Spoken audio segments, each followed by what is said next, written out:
Hoy hablamos de lo que más nos gusta, la empresa, y lo hacemos con gente que sabe y mucho de ello. Lo primero que quiero es saludar y dar las gracias a Roy Thorgensen, el fundador de Nido Robotics, por ayudarnos a organizar este encuentro. Nada, muchas gracias a vosotros por tenernos aquí. Tenemos a grandes invitados hoy, también tenemos a Alberto Saldaña, bienvenido. Muchas gracias, buenos días. Cosme Bernabé, muchas gracias por estar aquí y bienvenido. Muchas gracias a todos vosotros. Y la mesa la completamos con Emilio Nicolás. Muchas gracias y encantado de estar aquí. Bueno, hablamos, como veis, de startups y lo primero que me gustaría es, como si fuera un pitching, como si estuviéramos en un ascensor y muy brevemente, como si tuvierais que vender una empresa a quien nos estuviera viendo, me gustaría que cada uno de vosotros nos contara qué hacéis en vuestro día a día y cómo son vuestros proyectos. Roy, por favor.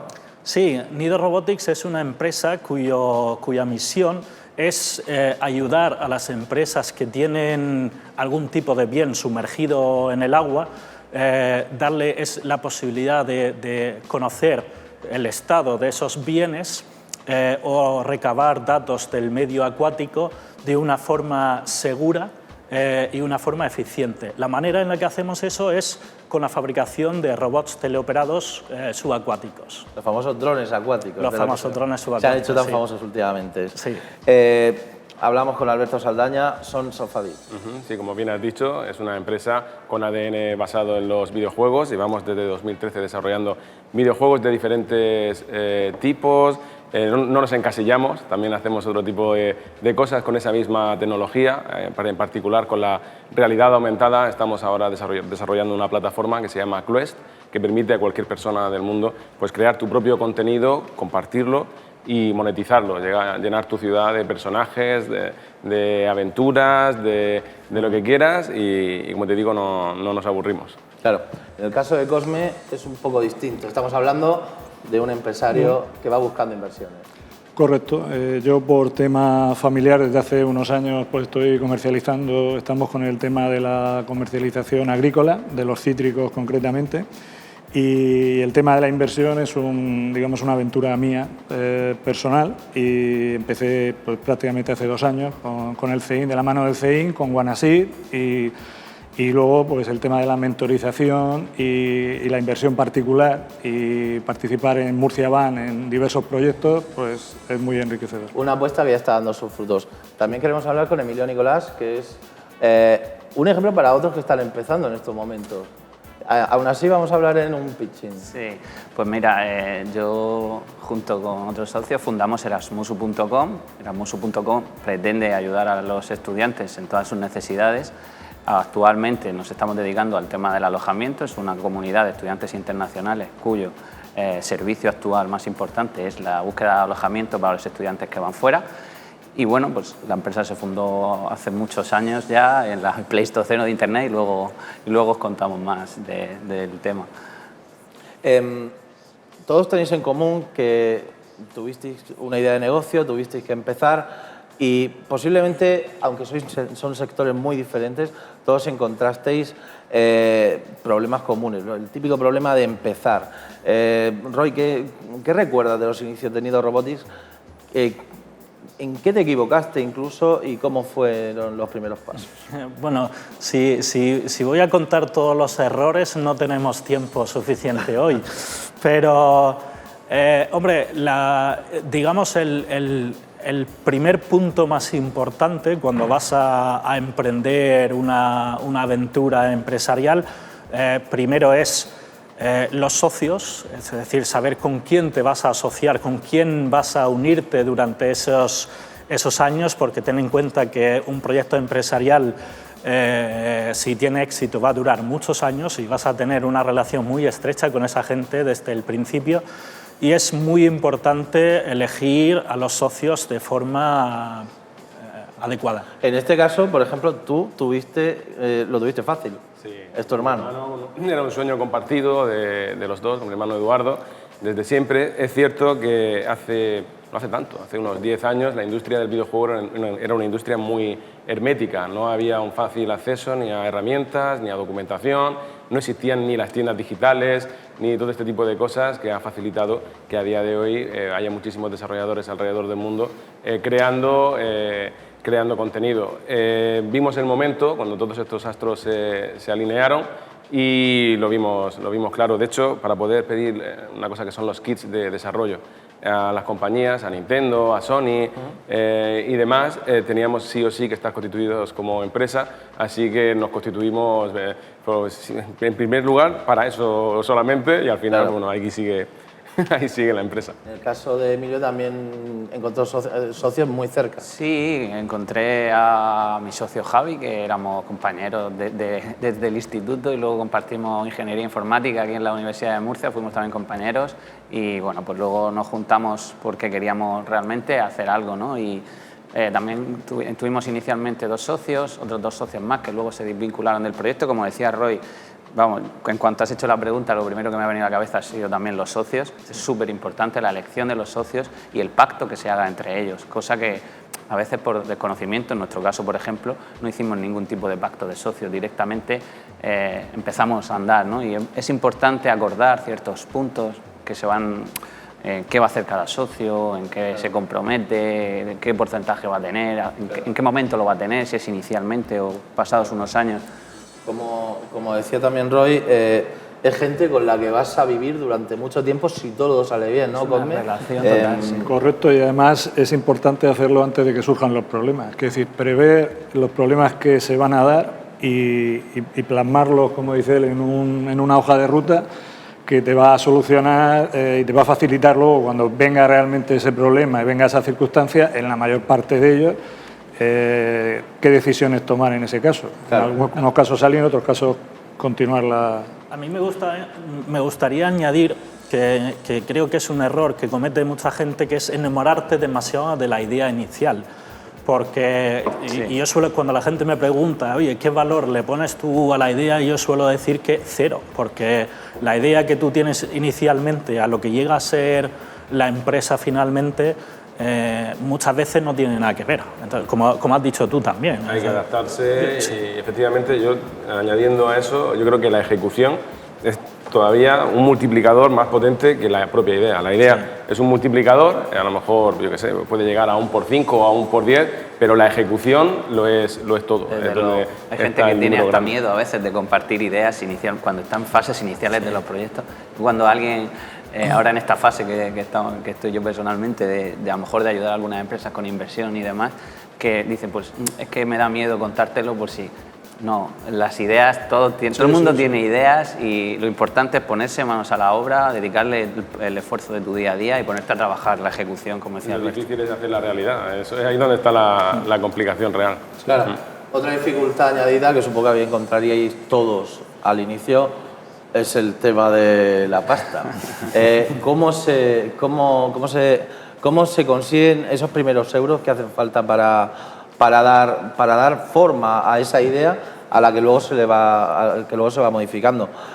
Hay formas muy tradicionales, lo hablábamos antes, una lotería, un cuponazo, unos ahorros familiares, la ayuda de familiares, incluso un banco, un préstamo bancario, pero ¿son esas las fórmulas a las que vosotros recurristeis? Bueno, en nuestro caso ha sido un mix de todo, es decir, nosotros al principio teníamos una póliza de crédito, nosotros hicimos también, yo hice una inversión económica al principio del todo, o sea que creo que hemos tocado prácticamente todos los palos que pueden haber, ¿no? O sea, bueno, es importante ver las distintas oportunidades que tienes.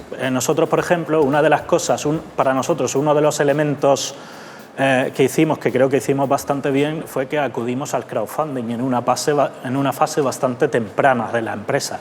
Es cierto que antes de eso habíamos tenido otras pequeñas fuentes de financiación. Y otro tema que creo que es muy importante es... como emprendedor tienes que tener claro que durante un tiempo no vas a ganar dinero con ese proyecto. Nosotros estuvimos más de un año sin cobrar nómina y básicamente viviendo de los padres o de ahorros que uno tenía, ¿no? Claro. Vosotros también tuvisteis que tirar de financiación, digamos, alternativa. Bueno, esto seguro que Roy está de acuerdo conmigo, Alberto, Cosme, que no hay una fórmula mágica o que hay una fórmula en la que hay que hacerlo. Hay, digamos, montones, ¿no? Cada uno puede aquí contar su caso, pero bueno, como tú has dicho, hay varias formas de hacerlo. En nuestro caso, la verdad que éramos muy jóvenes y tampoco sabíamos exactamente dónde buscar. Nos dieron un premio con unos cuantos meses de inicio, simplemente pues nos dieron un premio, nos ayudó, pero luego tuvimos que hacer consultorías externas y dedicarnos a otra cosa que no fuera Erasmusu.com, que era nuestro proyecto, y así conseguimos. Nosotros nos autofinanciamos así, digamos. O sea, fue algo extraño porque eso te hace ir más lento. Lo más interesante es conseguir financiación pues, a través de inversores o a través de bancos, incluso líneas de crédito, pero nosotros nos autofinanciamos al principio y también obtuvimos alguna subvención. Pues un factor que comparten muchos emprendedores de este tipo de empresas, tú has tenido contacto con varias de ellas, es que en muchos casos son críos. Sí. Y quizá les falta el conocimiento de saber que pueden tirar. Suele ocurrir que es difícil en una sola empresa que estén todos los palos, digamos, juntos, ¿no? O sea, tienes la idea, tienes el desarrollo marketingiano, por decirlo así, y luego lo que es el negocio. Claro. Y que las tres cosas se den juntas, pues es bastante complicado. En algunas de las áreas necesitan no solamente el tema monetario, sino también la mentorización, los consejos, incluso los contactos, que a veces se dice no valen dinero, tienen un valor muy importante y pueden dar un salto y hacer que ese negocio pues realmente emprenda bien. Yo creo que aquí, de hecho aquí en la región de Murcia, yo creo que tenemos bastante suerte porque hay bastante apoyo por parte de las instituciones públicas, es una ventaja de ser una comunidad pequeña, ¿no? Pero lo que nos falta quizás es ese financiero privado, ese business angel o fondo de inversión privado. Que bueno, ahora se está viendo actividad emergente, Cosme es un ejemplo claro de eso, pero hay otros elementos en la región que están empezando a salir y que hace falta, con eso lo que conseguimos es que no hace falta ir fuera a conseguir el dinero, que ralentiza el desarrollo, ¿no? Sí, no, añadir un poquito, estoy de acuerdo. Además, me he sentido muy identificado, Emilio también. Y nosotros también hemos hecho muchísimo desarrollo para terceros, para poder autofinanciarnos. Te ralentiza, aunque también es cierto que te ayuda a aprender, a terminar proyectos, a dejar al cliente contento, pero efectivamente hay un momento en el que tienes que poner el focus en algo y nosotros descubrimos el tema del capital privado no hace tanto, hace un año aproximadamente, a raíz de estar en el CEIM. Bueno, antes estábamos en mi ático allí, con unas pistas muy bonitas, pero que efectivamente se nos quedó pequeño al final. A raíz de estar en el CEIM, de la labor de Murciaban también, que hizo un curso de preparación para la inversión, descubrimos pues que había un mundo ahí completamente nuevo, que no había otras alternativas. Hay muchísimas maneras de financiarse, no hay una fórmula mágica, porque hay tantísimas opciones que lo difícil es elegir la buena o conseguir una subvención, que también nos hemos nutrido de ello. Pero efectivamente, ya termino al hilo de lo que decía Roy del inversor privado, etcétera. Yo sigo viendo que es difícil aquí en Murcia encontrar a gente como Cosme, por ejemplo. Me da la sensación de que en otros ecosistemas están quizás más profesionalizados la figura del business angel. Claro, porque quizás en la región de Murcia notáis, dejando honrosas excepciones a la margen, que el gran empresario murciano, de esas empresas en las que todos estamos pensando, no considera la startup como un valor de inversión. Quiero decir, el empresario tradicional, pues muchos de ellos invierten en ladrillo o en otro tipo de sociedad, pero quizá no está pensando en voy a invertir en una startup que, si me sale bien, puede ser muchísimo más rentable. A lo mejor, Alejandro, porque hay un adagio que dice que invierte en lo que tú conoces.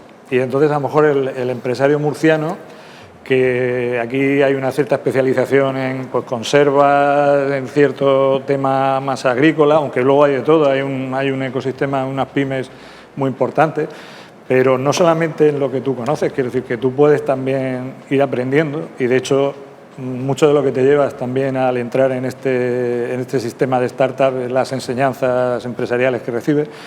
Y creo que dar el paso en ese aspecto cuando además son personas que tienen unos conocimientos y esa aplicación del conocimiento al sistema, pues yo creo que le puede dar un empuje muy importante para la profesionalización que estamos hablando y la fiscalidad en ese aspecto de reinversión. Por ejemplo, ellos que tuvieron la suerte de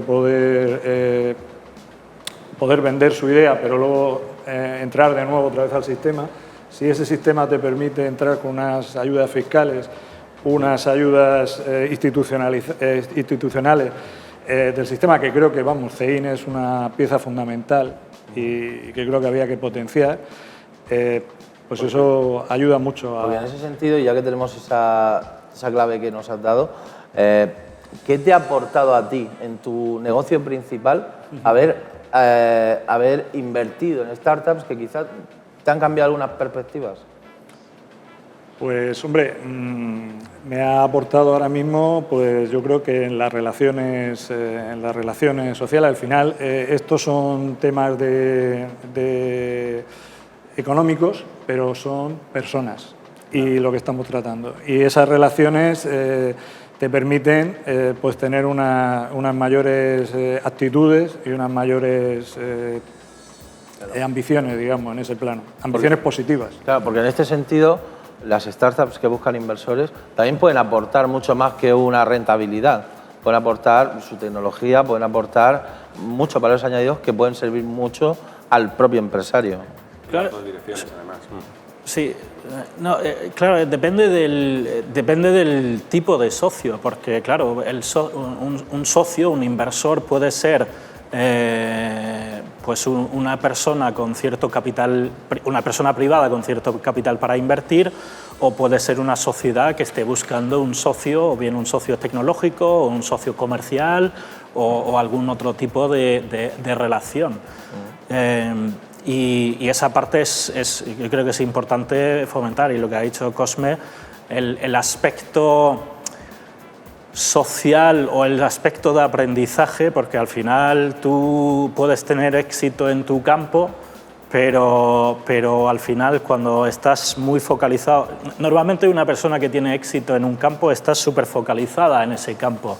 Entonces tienes como un poco de visión túnel, ¿no? Y lo que te permite invertir en startups es empezar a ver otras cosas de la sociedad. Yo aquí creo que es importante también destacar que al final invertir en una startup es una cosa de alto riesgo. Entonces no es lo mismo que invertir en, pues yo sé, en fondos del tesoro o algo así. También tienen sus cosas, pero... Es de alto riesgo, pero también puede ser de alto retorno. También puede ser de muy alto retorno. Como las apuestas, es una apuesta. Es decir, una apuesta deportiva que multiplica, no sé, por 20 o por 30, normalmente es bastante difícil. Una apuesta que da valor a la sociedad, porque realmente en una apuesta al final no hay un valor, ¿no? Pero es verdad que es una apuesta, pero la empresa está dando un valor real. Sí, en el caso de las empresas que estamos aquí representadas, estamos dando un valor real en determinados nichos y a determinados clientes. Por tanto, mejor que no se apueste y que se invierta en startups. Sí, claro. Pero no obstante, es capital riesgo. Totalmente. Y es un propio nombre lo indica, pero en otros ecosistemas más maduros, noto que hay una retroalimentación más grande de la que hay aquí, ¿no? Que hay más exits, que se llama, la gente vende su empresa, vuelve a reinvertir en ecosistemas que funcionan. Aquí todavía falta todavía bastante recorrido. Es una apuesta, evidentemente, y como dice aquel, yo lo sé, no estoy engañado, pero al mismo tiempo, si tú, por ejemplo, inviertes en acciones del Banco Santander, pues sabes que está la señora Botín detrás, muy bien, pero aquí, digamos, que yo conozco ahora a Roy, conozco a Alberto, he conocido a Emilio esta mañana, pero se les nota que, decir, hay detrás también muy importante el equipo, pero muy importante también el líder que lleva la idea, y es una cosa que con las startups te permite estar en un contacto Claro, prácticamente permanente. En el caso de Emilio, estamos hablando de, precisamente como hablaba antes Alberto, de un empresario que está haciendo ese camino de vuelta, ¿no? Montó su empresa y ahora quizá está pensando en ayudar a otros, como... Sí, es algo bastante natural en mi caso, que pues nosotros vendimos Musu.com al grupo Spotajón hace 1 año y 7 meses ahora, más o menos, y la verdad que, o sea, hicimos exit, como se dice en el sector, cuando uno hace una venta de la sociedad. La verdad que muy contentos con la operación y una vez que, bueno, pues sacas un capital de esa operación y, bueno, pues la idea es parte de eso, invertirlo en el crecimiento del ecosistema local, además, porque es algo que me ha interesado mucho, es decir, parece que no había ecosistema, que no había tanto ecosistema cuando nosotros empezamos y ahora, pues no sé, yo por ejemplo personalmente he invertido en la empresa de Roy, de Nido Robotics, es algo súper interesante, una empresa con gran ambición y bueno, pues es como decía Cosme antes, muy enriquecedor personalmente. En vez de invertir en el Santander, por ejemplo, lo hemos dicho antes, pues invertir en una empresa en la que conoces al equipo, conoces a los socios fundadores, conocer a los líderes, les puedes ir a comer con ellos. Parece que estás ayudando más. No sé, es algo también bastante emocional, no solo económico. Hombre, si inviertes en Santander no creo que vayas a ir a comer con una botella. De manera virtual. Yo creo que ese contacto personal es una de las razones por la que el Business Angel decide también. Sí, Yo creo que la teoría, como yo lo veo, y si no corregidme, es que bueno, hay los tres rangos, ¿no? Los friends, fools and family, que se dice que bueno, hay gente de tu entorno. Prefiero que me consideréis un familiar. Efectivamente. Luego, los business angels, que sí, en principio, en teoría, la gente se enamora del proyecto, del equipo, etcétera, y no te hace a lo mejor ese análisis tan financiero, tan exhaustivo como te podría hacer un fondo de inversión grande y ya te va a mirar con lupa todo eso, ¿no? Lo que nos está pasando a nosotros es que muchos business angels lo que sí que están haciendo es con lupa el mirar, hacer ese análisis financiero y pedir unos requisitos aquí en Murcia más propios de quizá el tercer estadio del fondo de inversión que de un business angel. En cambio, saliendo fuera parece que es más como en teoría creemos que debería ser. Parece que estamos mirando con un poquito de envidia a otros digamos, ecosistemas emprendedores. A mí me gustaría que me dijerais ¿qué hace falta para que Murcia sea ese ecosistema ideal para el emprendedor? Porque me consta que las instituciones están apostando por este tipo de empresas. Sabemos que Murcia es un lugar de mucho emprendimiento, de muchas ideas emprendedoras, que quizá muchas de ellas no encuentran todo lo que necesitan. No sé si, además de dinero, que por supuesto dinero, quizá hacen falta otras cosas, profesionales especializados, asesoramiento. ¿Qué echáis de menos que necesitáis? Hemos hablado de eso, de la lanzadera, por ejemplo, como un ejemplo en Valencia importante, ¿no? Algo así que retroalimente ese ecosistema, ¿no?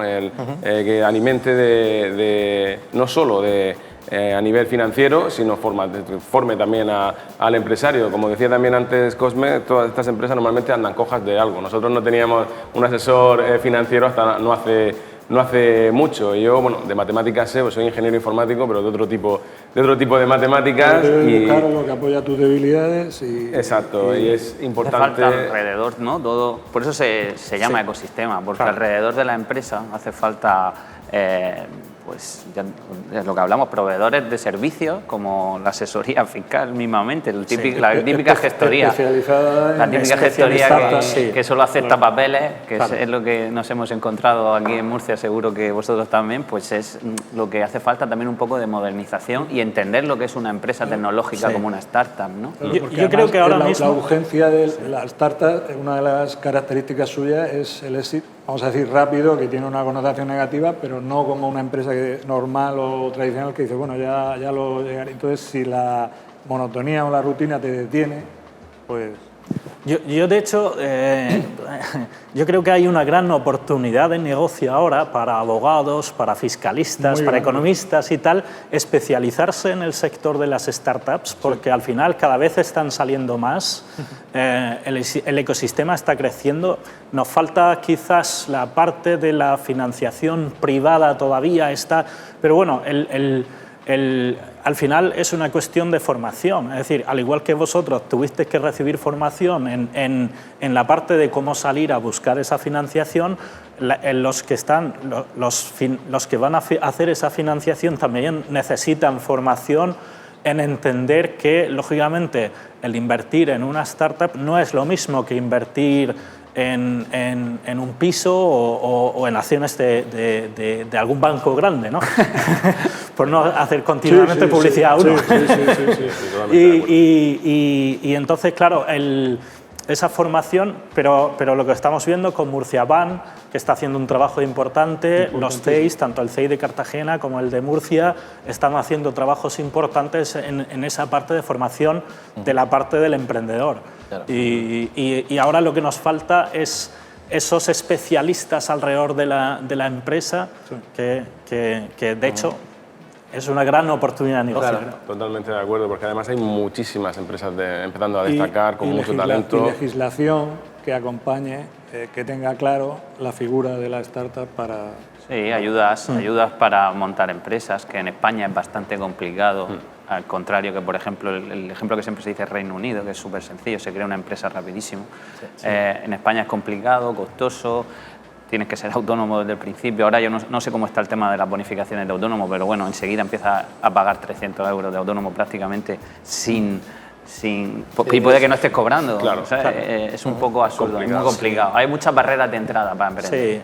Sí, bueno, sobre todo la cuota del autónomo, yo creo que eso es una gran barrera para mucha gente. Atrás, seguro a muchísima gente que bueno, ya le obliga a buscar estos primeros meses hasta que tenga el negocio empiece a funcionar, o años, es que podría ocurrir. ¿De dónde saco esa financiación? ¿No? Ya es una traba que, como dice Emilio en otros países, que hasta que no hay beneficio no hay que pagar nada, es muy diferente. Bueno, vamos a moralizarnos, vamos a pensar que se superan todos los obstáculos y entonces llega lo siguiente, y es posiblemente el gran reto de muchas startups, no solo murcianas, sino de todo el mundo, que es el famoso escalado de la startup a la scale-up, que es el momento en el que esa idea de negocio que ha ido madurando se convierte en un proyecto que contrata gente, que quizá da beneficios y que ya se puede considerar una empresa como tal.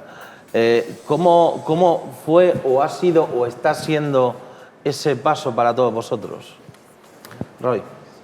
Pues, hombre, complejo, lógicamente, es algo difícil, es una nueva fase, tienes que adquirir otros conocimientos o tienes que rodearte de gente que tengan otros conocimientos de lo que hace falta para empezar. Bueno, y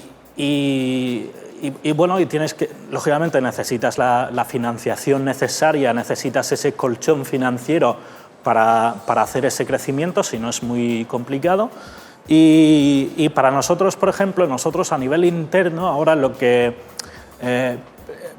para mí por lo menos como CEO de la empresa, digamos que lo más crítico ha sido rodearme de gente muy capaz en los distintos departamentos y intentar pasarles a ellos la responsabilidad, que es difícil porque uno tiende a querer mantener el control.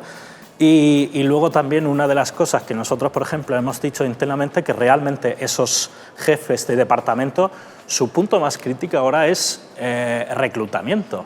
Es decir, para poder crecer lo suficientemente rápido, las ambiciones que nos hemos puesto son significantes y para eso hay que, digamos, el motor de ese crecimiento es contratación, reclutar. Y reclutar, lo que yo suelo decir muchas veces, que la gente le echa así un poco para atrás, suelo decir que lo más importante de la empresa no son los recursos humanos, que es donde la gente dice, ¿cómo que no? Sino con la distinción de que lo más importante en una empresa es las personas adecuadas en las posiciones adecuadas en el momento adecuado. Claro.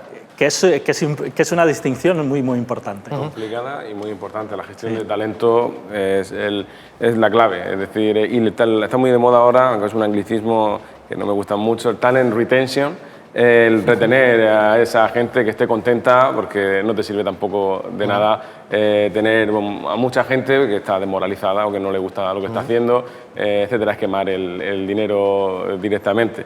El escalar es complicadísimo, puede llegar a ser traumático. A nosotros nos pasó cuando pasamos de 6 a 12, que tampoco es que sea muy significativo, pero sí que organizarse, el poner a la gente en su rol concreto lleva su tiempo, y ahora prevemos otra escala un poquito más grande y va a ser seguramente traumático, pero el traer a gente de fuera rodada, hay varios puestos que estamos evaluando como un Business Development Manager, que antes no sabía ni lo que era, pues efectivamente tiene que ser gente con recorrido, con experiencia, porque hasta ahora nos hemos nutrido mucho de gente joven con muchísimo talento, pero efectivamente hay que importar también talento de fuera, es complicado. En el caso de Emilio, comentabas antes que quizá vosotros llegasteis a un momento en el que os estancasteis un poquito y de repente disteis con la tecla y la empresa se disparó. Y entonces tuvimos que escalar, sí.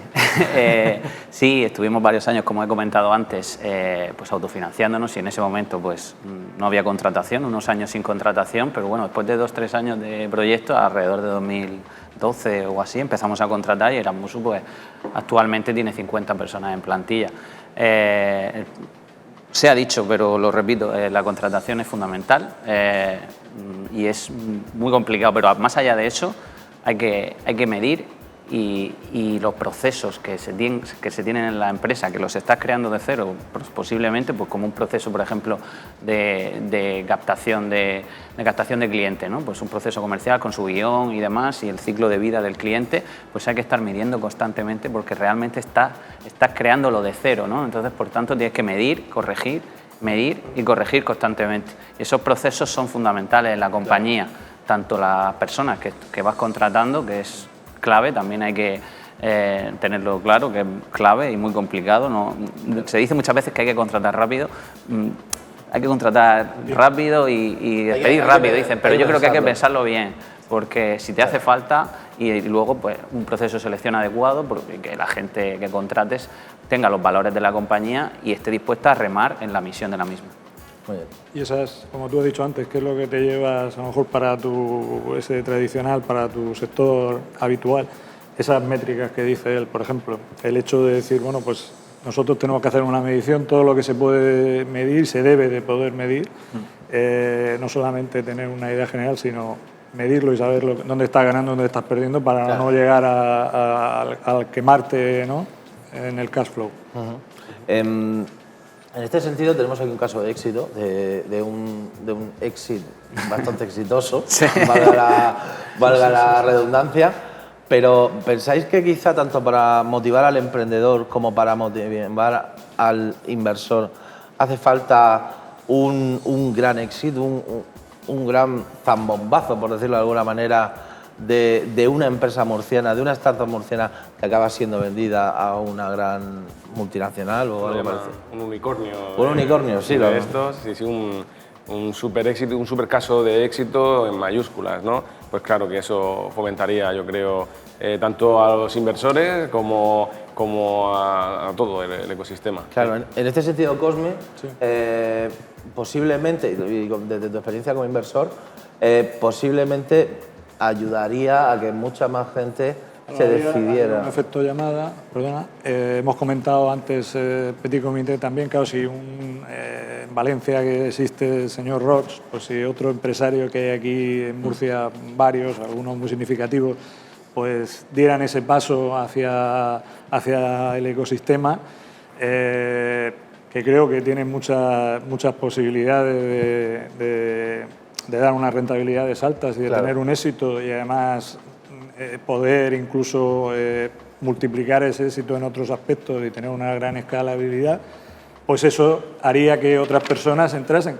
Aún así, mi percepción, que ayer hablaba con una persona que estuvo desde el principio en Murcia, Empezaron en el año 2008 CEIN, en el año 2009 empezó Murciaban. Date cuenta que son 10 años del proceso, y que empezaban a veces, como tú dices, los pitch y tal, empezaban a veces, lo hacían en una hoja, en una servilleta, lo decían y tal, han ido ya mejorando, y la verdad que veo que, en fin, hay mucha gente. La historia es que podría haber mucha más, es decir, Claro. que se puede profesionalizar y hay que aprender y educarse todos los días. Y Roy, ya que hablábamos del inversor, ¿qué se busca? Porque supongo que lo hablamos antes del famoso smart money, ¿no? Sí. No solo vale el dinero, sino también ese valor añadido, ¿no? No cualquier dinero. Bueno, primero, cuando tú das entrada a un inversor en tu empresa, primero que estás vendiendo una parte de tu empresa. Eso es importante tenerlo en cuenta. Estás vendiendo una parte de tu empresa. Luego, esa persona va a ser un socio tuyo durante mucho tiempo. Te tienes que llevar muy bien. Es decir, que esa relación tiene que funcionar, si no, te va a perjudicar. Y luego es una buena manera en una fase inicial de rodearte de gente que tiene conocimientos que tú, lógicamente como emprendedor, pues a lo mejor tienes unos conocimientos muy específicos en un campo muy específico, pero no puedes entenderlo absolutamente todo lo que conlleva generar y desarrollar una gran empresa. Entonces tienes que rodearte de esos especialistas, y ahí es donde viene sobre todo la figura del business angel, ¿no? Bueno, gente como Emilio, como Cosme, que cada uno tiene mucho conocimiento, mucha experiencia en sus campos específicos, y que en conversaciones diarias o casi diarias pues te actúan también como asesores o como una pared de frontón donde puedes lanzar ideas y te rebotan y mejoran, ¿no? Pero luego, llegado a una fase, también tendrás que ir a buscar capital más financiero. Claro. Cuando llegas ya a esa fase de escalado importante, ahí sí que necesitas ya mucho más capital, necesitas dinero que a lo mejor no puede aportar un business angel. Las excepciones son pues, los Juan Roig del mundo, pero al margen de eso, realmente necesitas un fondo de capital riesgo. Claro. Y ahí lo que buscas es la parte más financiera, y con ese dinero lo que haces es comprar ese know-how adicional que vas a necesitar. En este caso, Alberto, ¿vosotros qué buscáis en un inversor? Dices que tienes una relación reciente con inversores privados, por decirlo así. Sí. ¿Qué buscaste? ¿Qué has encontrado? Sí, bueno, por ejemplo, Cosme, un hallazgo, como he comentado ya antes, ese valor añadido que puede aportar un inversor de conocimiento, adicional, de contactos, de que se arranquen otros inversores también, se decidan invertir, pues bueno, es muchísimo más valioso que el capital que te puede aportar un banco, por ejemplo, ¿vale? No es solo la financiación, es también un paquete de extras que es muy valioso. Ahora estamos hablando con varios fondos de inversión. De hecho, el sábado partimos a Corea, que somos finalistas en el Global Top Round, que es un fondo de inversión especialista en videojuegos. Estamos en el top 20 a nivel mundial. El top 10 recibirá financiación y es una oportunidad muy importante.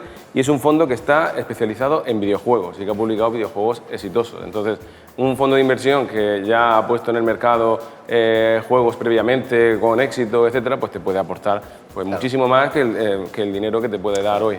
De hecho, eso es un apunte importante. Incluso cuando se habla de fondos de inversión, normalmente los fondos de inversión también están especializados en un campo. Es decir, si tú vas a ir a presentar tu proyecto a un fondo de inversión que no está especializado en tu campo, pues primero que lo más probable es que vas a perder tu tiempo y el suyo, porque no van a invertir en algo que no entienden, y aparte que quizás no es alguien que te pueda aportar mucho. Es decir, que incluso en el caso de los fondos de inversión tienen cierta especialización. Entonces, esa parte es muy importante. Para ellos, por ejemplo, tienen que ser fondos de inversión que entiendan el mundo de los videojuegos, y para nosotros tienen que ser empresas o fondos que entiendan el mundo de las industrias. Porque claro, para nosotros, por ejemplo, un fondo de inversión especializada en desarrollo de software poco nos va a poder aportar. En vuestro caso, Emilio, que ya lo hemos hablado en alguna ocasión antes, que tienes esa doble visión, ¿Te ha cambiado ahora la visión del inversor con respecto a la que tú tenías hace 5 años, cuando igual buscabas inversores? Bueno, no es que me haya cambiado, realmente siempre, no sé, siempre hubo un gran respeto cuando estábamos buscando inversión. Nosotros buscamos inversión en una etapa de Erasmus, al final no la conseguimos, estuvimos en los fondos más importantes de España, al final conseguimos por lo menos que nos dijeran que no, que ya es algo difícil, y aprender de cosas que podíamos hacer en el futuro. Al final fuimos un caso de éxito y muchos de esos inversores luego vinieron alegrándose muchísimo por nosotros y nos dijeron que hoy ojalá hubiéramos invertido en aquel momento, pero aún así me alegro un montón de que os haya ido bien.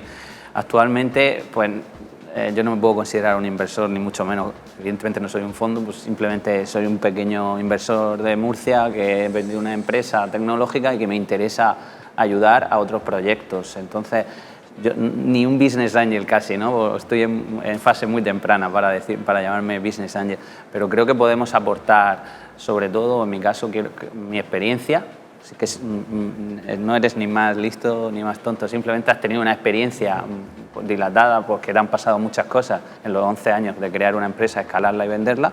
Pues eso es lo que también quiero compartir con empresas nuevas en Murcia para que no cometan los mismos errores, o si los cometen por lo menos avisarles un poco antes.